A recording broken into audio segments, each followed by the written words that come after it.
Captain Planet and the Planeteers is an American animated environmentalist television program created by Ted Turner, Robert Larkin III, and Barbara Pyle, produced by Pyle, Nicholas Boxer, Andy Heyward and Robby London, and developed by Pyle, Boxer, Heyward, London, Thom Beers, Bob Ford, Phil Harnage and Cassandra Schafhausen. The series was produced by Turner Program Services and DIC Entertainment, and it was broadcast on TBS from September 15, 1990 to December 5, 1992. A sequel series, The New Adventures of Captain Planet, was produced by Hanna-Barbera and Turner Program Services, and was broadcast from September 11, 1993 to May 11, 1996. Both series continue today in syndication. The program is a form of edutainment and advocates environmentalism. In February 2009, Mother Nature Network began airing episodes and unreleased footage of Captain Planet and the Planeteers on its website. In September 2010, the Planeteer movement was launched with the assistance of Pyle as a means for fans of the show to connect and continue to integrate the show's messages into their lives as real-life Planeteers. Plot: Gaia, the spirit of the planet, is awakened from a long sleep by Hoggish Greedley, who happens to be drilling above her resting chamber. Realizing that the damage is extensive, Gaia sends 5 magic rings, 4 with the power to control an element of nature and 1 controlling the element of heart, to 5 chosen youths across the globe: Quaim from Africa, Wheeler from North America, Linker from the Soviet Union, Gi from Asia, and Marty from South America. These 5 are dubbed the Planeteers and are tasked with defending the planet from the greatest of disasters and making efforts to educate mankind to keep others from happening. Gaia uses her planet vision to discover where the most devastating destruction is occurring and sends the Planeteers to help solve the problem. The Planeteers use transportation based on solar power to avoid causing pollution themselves. In situations that the Planeteers cannot resolve alone, they can combine their powers to summon Captain Planet, a superhero, who possesses all of their powers magnified, symbolizing the premise that the combined efforts of a team are stronger than its individual parts. Captain Planet only appears in his Captain Planet garb. These are not clothes but elements of the planet that are integral to his composition. He is able to rearrange his molecular structure to transform himself into the various powers and elements of nature. Captain Planet's outfit does not represent a specific culture. He has a grass-green proto-mullet, crystal blue skin, earthy brown eyes, a fire-red chest, gloves, trunks, and boots, and a sun-yellow globe insignia. The Planeteers cannot use their rings while Captain Planet has been summoned. Despite his vulnerability to pollution, Captain Planet is a formidable and valiant hero. Once his work is done, Captain Planet returns to the planet, restoring the Planeteers' powers. When he does this, Captain Planet reminds viewers of the message of the series with his catchphrase, "The power is yours," which is said to mean that all have the power to end the destruction of the planet if we work together as one world rather than fighting each other as separate nations. Characters: Captain Planet. Captain Planet is the titular character of the series. In the beginning of the series, Gaia assembles a modern-day team of Planeteers from several nations. When the modern-day Planeteers combine their powers to summon the elemental warrior, this incarnation takes on the appearance of a superhero, who takes on the superhero-like name of Captain Planet. Captain Planet displays a wry sense of humor and often uses puns while taunting the show's cast of villains. His only weakness is when he comes into contact with sources of pollution. Gaia is the spirit of the planet. She is a modern rendition of the primordial Greek personification of the Earth, possessing an amalgamation of physical characteristics from all human races. Awaking from a century-long slumber, and shocked with the increase in pollution of planet that has sustained in such a short time, she summons the Planeteers to defend the planet and gives them each an elemental ring. Gaia lives on Hope Island, an island with large crystals in the middle of an ocean, although its exact location is never revealed. She is omnipresent. She can appear in any time or place she wishes, and can communicate telepathically with anyone at any point in time. She is bound to the planet, and her health and well-being are connected with the condition of the planet. The Planeteers. The Planeteers are summoned by Gaia to defend the world from pollution, criminals, and natural disasters. The 5 teenagers, each originating from a different region of the world and who together represent several major ethnic groups, are each given a ring which allows them to temporarily control one of the 4 classical elements Earth, fire, wind, and water as well as a 5th element, heart, which represents love and communication and enables telepathy and empathy, as well as potential mind control. Pyle cites that the inspiration for the 5 Planeteers came from real people that she met during the show's pre-production in 1989. To summon Captain Planet, the Planeteers must activate their powers in a specific order, preceded by the phrase, "Let our powers combine." After his appearance, the Planeteers would cheer, "Go Planet!" It can be noted that during the DC series, the sequence of special effects preceding Captain Planet's appearance differed each and every time. In the Hanna-Barbera series, there were some creative ideas for Captain Planet's appearance when being summoned. But most of the time, it consisted of flashes of lightning, along with sounds of thunder.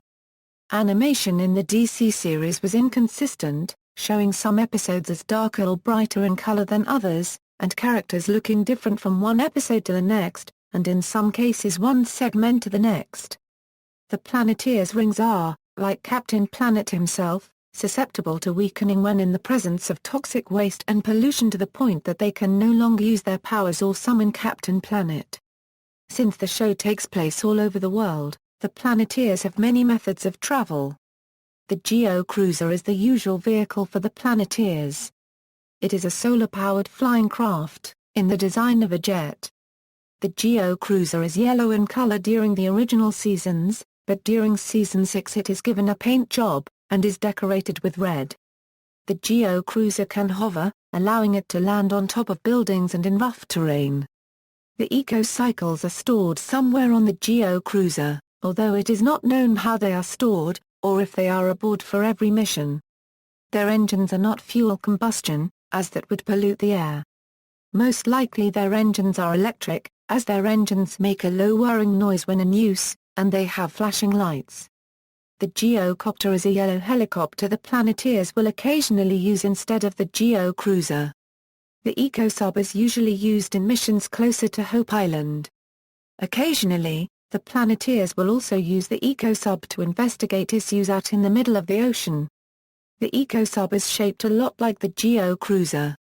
It is yellow in color, and is fitted with a periscope. The Planeteers are occasionally seen carrying out maintenance on it. Gaia is its main driver and operator. Quem, from Zimbabwe, Africa, Quem possesses the power of Earth. He has a soft spot for plant life, and even runs his own greenhouse on Hope Island. Growing up in a tribe in his homeland Africa, he is at one with the land and its purpose, and does what he can to preserve it. In the episode Talkin' Trash, he mentions that how he never knew his father, hinting that his father died while Quem was still very young. The de facto leader of the group, he is also the voice of reason that keeps the Planeteers in check when the group begins to lose faith in a given situation. He also acts as kind of a mentor to Marty. Quem is the first Planeteer to be summoned. Gi, hailing from Malaysia, Gi controls the power of water. Gi is a self-proclaimed marine biologist. Her compassion for sea life contributes to the overall effort of the Planeteers' protection of animals, becoming extremely emotional when pollution affects them, especially dolphins, and somewhat impulsive at times. She also often works on the mechanical and forensic aspects for the team, as well as being the most diplomatic of the group who convinces others to see reason and do the right thing. Gi can also be seen wearing a gold medallion around her neck. Gi is the second Planeteer to be summoned. Wheeler, from Brooklyn, New York, Wheeler controls the power of fire. He is shown to be the least knowledgeable about the planet preservation trends, though this improves as the show goes on.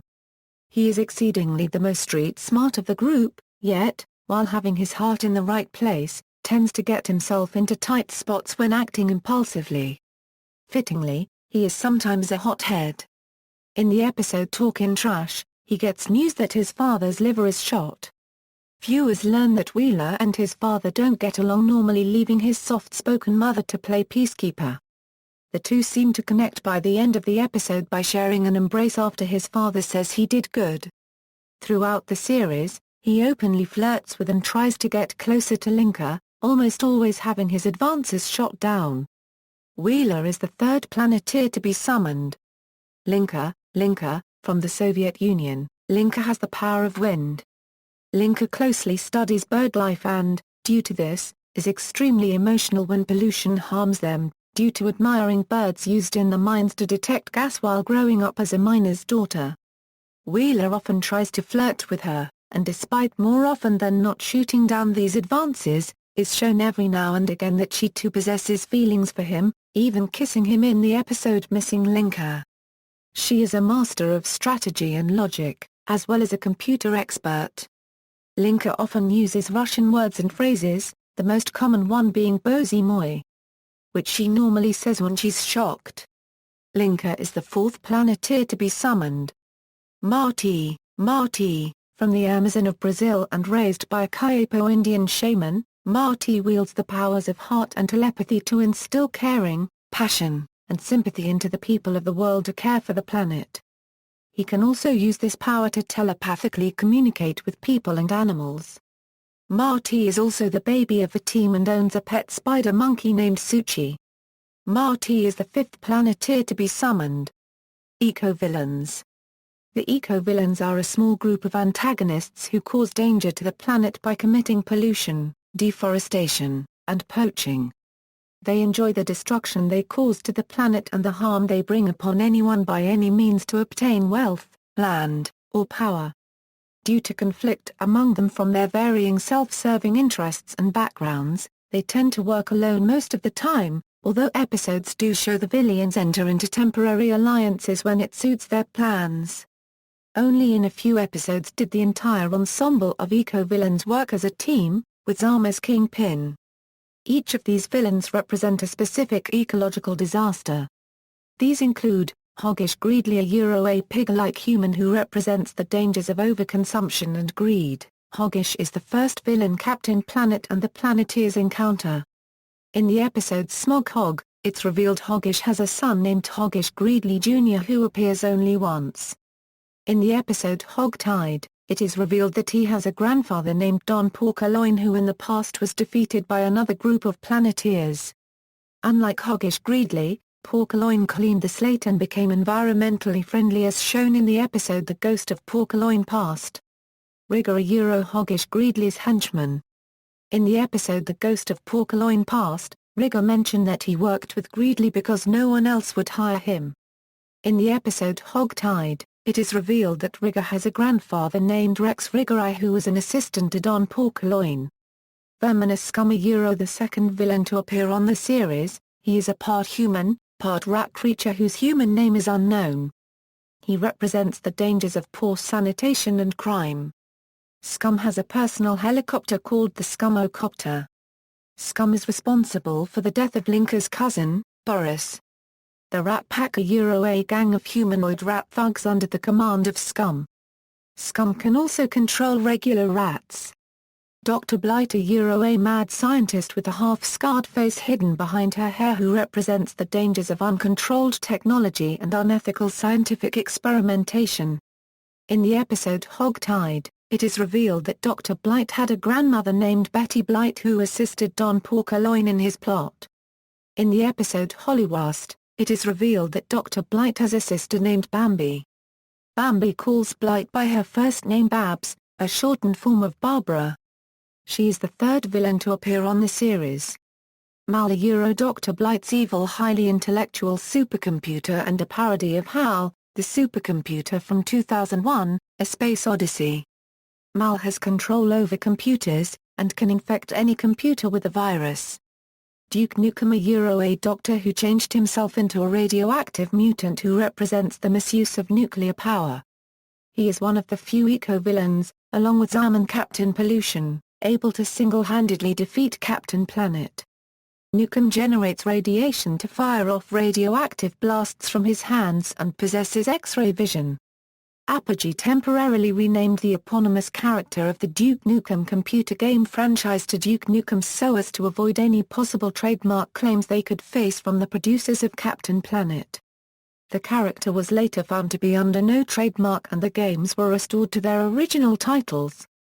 Lead suit Duke Nukem's cowardly accomplice who is named after the radiation suit he constantly wears to protect himself from Nukem's radioactive aura. He works for Duke under the belief he will rule the world alongside his boss when he brings about the nuclear age. Lieutenant Plunder a wealthy poacher and crooked businessman who represents the evils of unethical business actions. His name is even a reference of the phrase loot and plunder. He is the fourth villain to appear on Captain Planet. Lieutenant is also shown to have a nephew named Robin Plunder as seen in the episode Going Bats, Man. Argos Bleaker Lieutenant Plunder's main henchman, pilot, and leader of Plunder's private army. In the episode The Predator, he appeared without Lieutenant Plunder when it came to tricking the people of the Florida Keys that basking sharks are deadly, making him the only eco-villain sidekick to have his own episode. Executive producers Barbara Pyle and Nick Boxer have confirmed that Argos Bleak is a product of mixed races with his mother being Australian, father being South African and studying in boarding school in England, leading to development of his accent. Pinehead brothers are Oki and Doki are two oversized lumberjacks that are Lieutenant Plunder's henchmen in the final season of the New Adventures of Captain Planet. Sly Sludge an unscrupulous trashman who represents ignorance and the dangers of short-term thinking. User Sly Sludge's sidekick. Tank Flusher 3 Sly Sludge's strongman servant who makes his debut in the New Adventures of Captain Planet episode A Mine is a Terrible Thing to Waste PT1. Zama Zam is the former spirit of the planet who left Gaia in search of other worlds and ended up laying other populous planets to ruin, lacking Gaia to balance out his methods. He represents war and destruction. Even though Zam does not have any henchmen of his own, he would often manipulate other people to do his bidding. He once united Hoggish Greedley, Lieutenant Plunder, Sly Sludge, Duke Nukem, Verminous Scum, and Dr. Blight under his leadership in the two-part episode Summit to Save Earth. Zam is the last eco-villain to appear in the series. Minor villains, the Slaughters, led by Mame Slaughter, who made their debut in the New Adventures of Captain Planet. The Slaughters are a family of poachers who represent the endangerment of animals and the evils of poaching. They are often in direct monetary competition with Lieutenant Plunder. Mame and her family once collaborated with Lieutenant Plunder and Argos Bleak in the episode Horns A Plenty, when the Planeteers ruined each one's rhinoceros poaching. Stalker Slaughter one of Mame's sons and her second-in-command. Commander Clash, an army soldier stranded in an island in the episode Mission to Save Earth. The Planeteers encounter him when the eco-villains cause their vehicle to land on the island. Clash initially treats the Planeteers as enemies, but they reconcile and help defeat the eco-villains and Captain Pollution. Clash later helps the Planeteers defeat Zam in the later episode Summit to Save Earth. Captain Pollution, a polluting counterpart to Captain Planet named Captain Pollution, appears in the two-part episode Mission to Save Earth when Dr. Blight steals the Planeteers Rings, creates polluting duplicates of them, and distributes the duplicates to most of the other eco-villains. Each eco-villain received a specific ring. Duke Nukem has a super radiation ring. Lieutenant Plunder has a deforestation ring. In the comic book version, Lieutenant Plunder let his employee use the ring for him. Sly Sludge has a smog ring. In the comic book version involving Captain Pollution, Sludge was replaced by Hoggish Greedley. Verminous Scum has a toxics ring. Dr. Blight has a hate ring. Each of the evil rings have malevolent faces on them, in contrast to the more element-themed Planeteer rings. Captain Pollution is weakened when he is in contact with pure elements such as water or sunlight, while he gains power from contact with pollutants, being able to absorb pollutant and emit radioactive rays. When he is summoned he says, "By your polluting powers combined, I am Captain Pollution." Ha! Ha! Ha! Ha! Ha! Ha! And when he disappears, he declares the polluting power is yours. In his first appearance, he is sent by the eco-villains to destroy the Planeteers but gets chased off by Commander Clash, and after a fight with Captain Planet, he returns to the evil rings, causing them to explode. In the two-part episode A Mine is a Terrible Thing to Waste, Captain Pollution is brought back to life by toxins of the 5 evil rings that seep into the planet. Captain Pollution resembles Captain Planet, but his skin is pale yellow, and covered in brown lesions. His hair is red, and styled in a widow's peak, and he has red eyes. His costume is the same color and style as Planet's, but the chest is torn in the middle, with 2 halves of a cracked version of Planet's chest symbol on either side. His voice has a California Valley twang to it. Captain Pollution is defeated twice by Captain Planet. First in mission to save Earth by being rammed through earth, lava, air and water, and then again in A Mine is a Terrible Thing to Waste by being tricked into going into an underground magma chamber. His role as an evil imperfect duplicate mirrors that of Superman's imperfect duplicate, Bizarro. Albeit more malevolent and less of a harmless dunce, and with normal intelligence and lack of confusion at his surroundings. Like his good counterpart, Captain Pollution is voiced by David Coburn in both appearances. Coburn used a surfer dude voice for Captain Pollution. In the comic book version, Captain Pollution was created by Zum. Episodes. Controversial episodes. Mine Pollution. The episode titled Mine Pollution was notable in that it did not deal with the environment, but rather with the issue of drug abuse. This was explained by the fact that the characters thought of drug addiction as pollution of the mind. The episode revolved around an epidemic of a designer drug known as Bliss created by verminous scum. It was also known for being quite a dark episode in the Captain Planet series, as it allowed a scene of Linka's cousin Boris bleeding from his arms after jumping through a window and dying from an overdose of the drug. A Formula for Hate. The episode titled A Formula for Hate was also unusual for the series in that it did not deal with environmental pollution or destruction.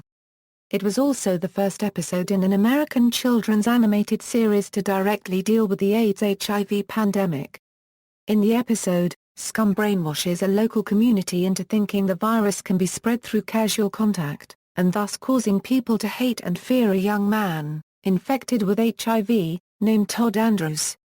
The New Adventures of Captain Planet. The original series was the second longest-running U.S. cartoon of the 1990s, producing 113 episodes. It lasted for 3 seasons under the name Captain Planet and the Planeteers, before much licensing occurred, changing the title to The New Adventures of Captain Planet. This series had noticeable differences from the original, such as episodes revealing more of the past of each of the characters. This does not directly contradict the first, but expands on it dramatically. Gi tells the story of her pet dolphin, while Linka is revealed to have a mining family who used canaries to detect lethal gases in the mines, and her opening sequence generalizes her birthplace as Eastern Europe to avoid confusion in viewers born after the Soviet Union unregistered trademark's collapse in 1991. Other changes were also noticeable, most significantly the animation style. While the character models from the DC episodes were retained, the new animation relied less on shading and was slightly more colorful. Many of the characters had refurbished outfits. The sound effects utilized when the Planeteers used their rings were changed, and the echo in Captain Planet unregistered trademark's voice when he emerged was gone, as well was the DC season's use of a specific synth rock soundtrack. These tracks were replaced by a large number of orchestral pieces, although the famous end credits theme was retained, now showcasing footage from the Hanna-Barbera episodes. A small number of cast changes occurred, affecting Gaia and most of the eco-villains. Similarly, the opening narration was voiced by David Coburn rather than LeVar Burton, and was eventually replaced by a rap by Fred Schneider of the B-52s.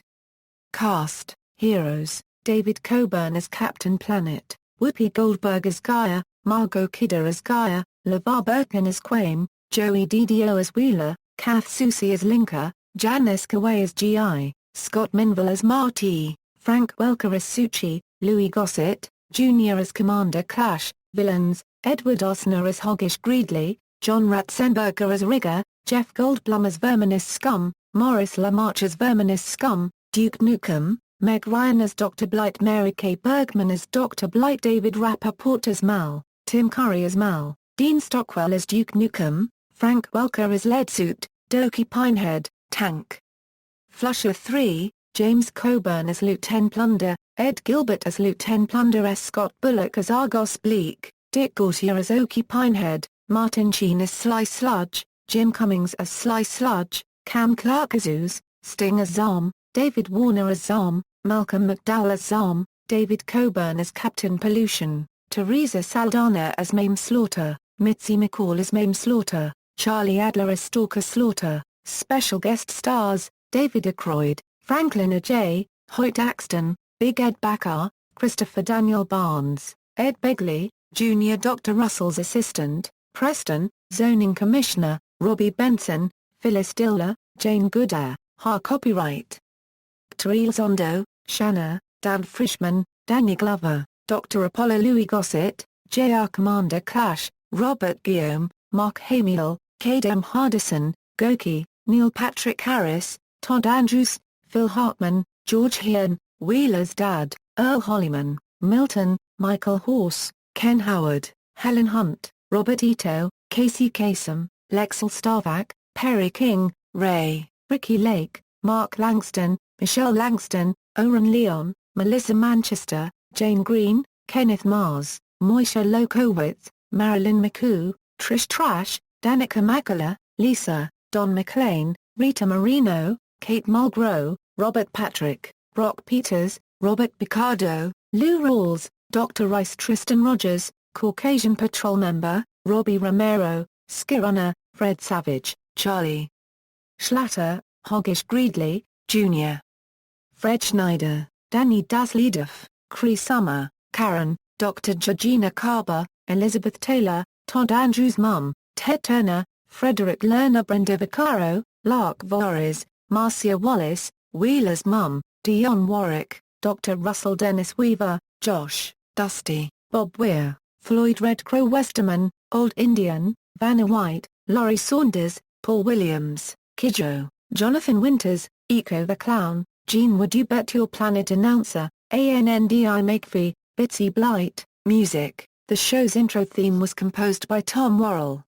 The ending theme is considered one of the most memorable parts of the series due to its catchy main chorus and rock track. Its lyrics were written by show producer Nick Boxer and is performed by Murray McFadden and Timothy Mulholland. During the end credits, James Coburn, in character as Lieutenant Plunder, utters the line "You'll pay for this, Captain Planet." Other media, Pyle and Boxer demanded that the series merchandise be made sustainably.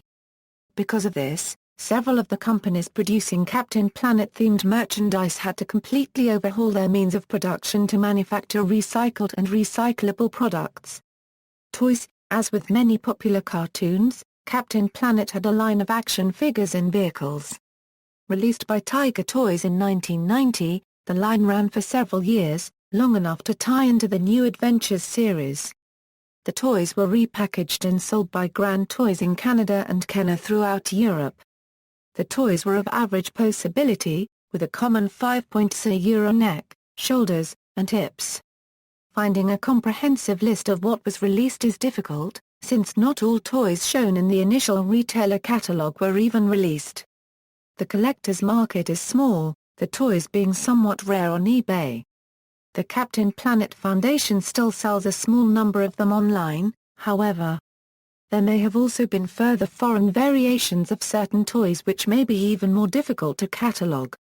Various toys from the New Adventures waves are not as likely to be well known. The 5 Planeteers, 5 Eco-Villains, Commander Clash, and several versions of Captain Planet, each with a different gimmick or paint scheme, were released, along with several vehicles. A toy ring with lights and sound and interchangeable lenses for the 5 elements was also released. 4 small vehicles were also sold through a Burger King promotion. Comics. Marvel Comics published a short-lived comic series for 12 issues to tie into the show. However, the comics were a separate continuity. While not effectively part of the Marvel Universe, issue number 4's cover was a parody of the cover to Fantastic Four issue number 1. Video games. A video game based on the series was developed for the Nintendo Entertainment System by Mindscape called Captain Planet. The game, which involved a good deal of shooting, received negative reviews from game critics and thus a Sega Mega Drive version of the game was cancelled. A separate side-scrolling game was developed by Nova Logic for the Mega Drive Genesis, but only saw release in Europe and Australia. David Perry and Nick Bruti developed a ZX Spectrum and Amstrad CPC game using the license, a 3-level shoot-'em-up. The game was also released in 1990 for the Commodore Amiga and Atari ST, written by Tony Crowther. This was a platform game, and was briefly bundled with the Amiga 500 Cartoon Classics pack released in 1991. 2. A Commodore 64 game was in development but never released. Tiger Toys, owners of the action figure license, also created an LCD handheld game. In the video game Cartoon Network, Punch Time Explosion, Captain Planet appears as one of the unlockable characters in both Nintendo 3DS version and XL for Wii, PS3, and Xbox 360. Home video, several VHS tapes were released, usually with a single episode each. A DVD with 4 episodes and bonus features exists but was only available as part of a Planeteer pack purchased from the Captain Planet Foundation. This promotional DVD contained the episodes A River Ran Through It, A Perfect World, Gorillas Will Be Missed, and The Big Clam Up plus Planeteers in Action, a short clip about Captain Planet Foundation. The Planeteer Pack Special is no longer available. Shout! Factory released a DVD set of the complete first season on April 19, 2011. The DVD packaging is made of 100% recycled paper.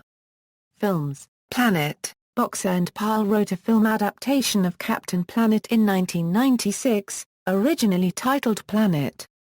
5 years later, Michael Reeves revised the concept as Dark Planet. The storyline was darker than the series, and set in a post-apocalyptic time period. However, the script was lost when Turner and Warner Brothers merged before both became a wholly owned subsidiary of Time Warner on June 1, 2014. The film reached the design stage before it was abandoned. Cartoon Network, in late 2007, it was reported that Turner was in talks regarding another film adaptation of the series. In early 2008 Warner Brothers rejected plans to produce the film. In July 2011, Cartoon Network and producers Don Murphy and Susan Montford began developing a live-action film based on the series and its location is Los Angeles, California. Sony Pictures is in final negotiations to pick up the rights to the early 1990s series for an adaptation and to be produced by Murphy, Montford and Mark Gordon. References. External links. Official Turner Captain Planet site retrieved June 13, 2013. Captain Planet Foundation retrieved June 13, 2013. Captain Planet at Don Markstein's Toontopedia. Archived from the original on April 9, 2012. Captain Planet and the Planeteers at the Internet Movie Database, Captain Planet and the Planeteers at the Big Cartoon Database, The New Adventures of Captain Planet at the Big Cartoon Database, Captain Planet and the Planeteers at TV.com, Good Guys the Heroes of Captain Planet and the Planeteers on World.com. Retrieved June 13, 2013.